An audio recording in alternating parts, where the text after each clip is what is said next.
Am I wrong for not wanting to adopt my 11-year-old estranged sister and leaving her in a behavioral center? My biomom had me, 23F, and my younger brother, 20 male, with her first husband, my dad, and we had an extremely traumatic and hard childhood with her. Their marriage ended when my dad found a baggie with white residue in their dresser and took it to his job, now retired police, where it tested positive for crack cocaine. Their divorce was finalized in 2007 right before I turned 7. My mom then blamed everyone but herself, still continued to use and treat people horribly, on why she didn't get custody of us, and we lived the remainder of our childhood plus teenage years in our dad's custody. We would see my mom every other weekend, give or take, up until 2014. During these visits she would continue to abuse my brother and I and force us to lie to our dad about how it went. She got with her second husband, who happened to be an addict as well, almost immediately after divorcing my dad. In 2011, not sure what exactly happened between her and second husband, but he left her to go be with someone else. My mom then thought that getting pregnant by him would win him back, and my sister was born in 2012. He was not present with helping with my sister during her first year of life, but they must have saw each other again at some point because my second little sister was born in 2014, 9F. He ended up moving states away and signing rights over to my mom. He already had 2 adult children he abandoned in different states before my mom, so I'm not sure why she thought to put him down on their birth certificates and give them his last name. Anyways, my mom is still an addict and was severely neglecting my sisters, who were basically babies. I finally broke down, then 13F, and called my dad almost immediately after he dropped my brother and I off for visitation to come get us.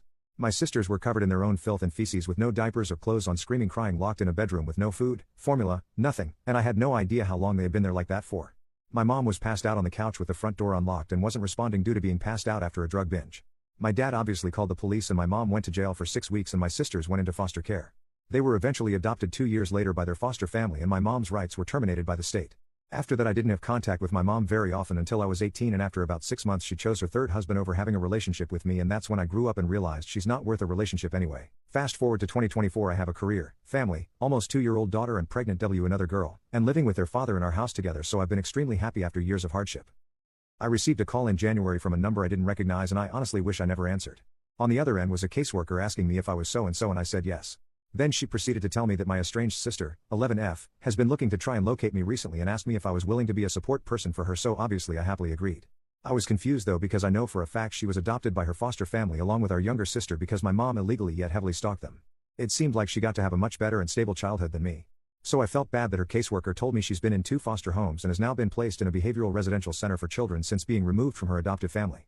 I had a lot of questions to discuss with her caseworker and found out that she had attacked our younger sister so violently she ended up in the hospital with head injuries. Has a possible hate crime against her somehow at 10 for verbally and physically assaulting African American teachers and students at her school. Had been trying to attack her parents and running away constantly. I'm guessing that somehow means they could terminate their adoption rights, or she got removed for being a danger to our littlest sister?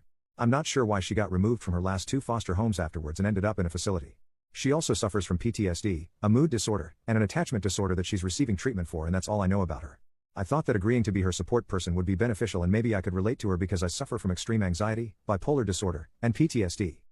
I wasn't prepared for our first phone call, supervised by her caseworker. She asked me if I had a relationship with any of my family and I said yes, my dad.